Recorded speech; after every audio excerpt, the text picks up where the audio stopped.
Meditation is the way to burn karma.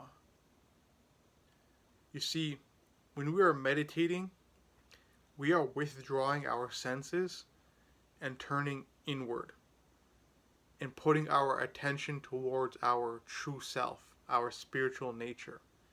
That's essentially what meditation is. And meditation is an effortless effort. You see, all that's needed in meditation is to find a posture that's steady and comfortable. And once we find a posture that's steady and comfortable, we withdraw our senses and turn our attention towards our spirit. And from there, we burn plenty of karma. One moment of pure devotion in meditation can burn lifetimes of karma.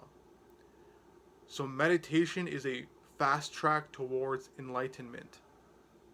You can burn many, many, many lifetimes of karma through meditation. It is the fastest way towards reaching the highest peak. But in order for meditation to happen, one has to be prepared. One's physical body and mental structure have to be prepared to meditate. In the modern Western body, there are far too many blockages. And these blockages prevent the energy from reaching higher states. In order for our energies to move freely, we have to prepare our body and our mind. So many practices were taken into account when preparing the body and the mind in the East. In the East, they had Hatha Yoga, and Hatha Yoga is the postures of yoga. And these yoga postures, these asanas, open up our body and our minds. And they allow us to have this spiritual energy move freely and move without any blockages. So when you're doing yoga postures, you are essentially untying all these blockages, all these knots that are in you, and you are allowing the energy to move freely. And yoga postures are effective to a point where you're capable of sitting in a steady and comfortable posture without having any disturbance in you. So when you're capable of sitting in a meditative posture without any disturbance, that is when meditation can truly happen. So through Hatha Yoga or in practices like Tai Chi and Qigong, we are essentially removing these blockages in our bodies, in our minds, and allowing the spiritual energy to move without any disturbance.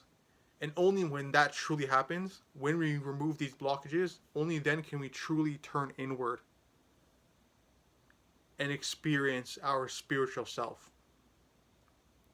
So to realize our spiritual nature and to move towards the fast track, which is through meditation, the fast track towards enlightenment, we have to prepare our bodies and our minds and remove these blockages. You see, when you see the yogi, he's essentially turned himself into a temple. He's sitting in that lotus posture and is very steady. He's very still. When he's very still, he withdraws his senses and turns his attention towards the spiritual self. And then he begins to realize things. He begins to have a higher state of perception. He begins to see things the way that they actually are and not the way that would be viewed through the limitations of our senses. So if one wants to truly meditate, he has to turn himself into a temple. He or she has to turn themselves into a temple. And in order to do that, you have to free up all these blockages through the postures of yoga or Tai Chi or Qigong. And by removing these blockages, we can then turn inward and freely realize our true self. Okay? Peace.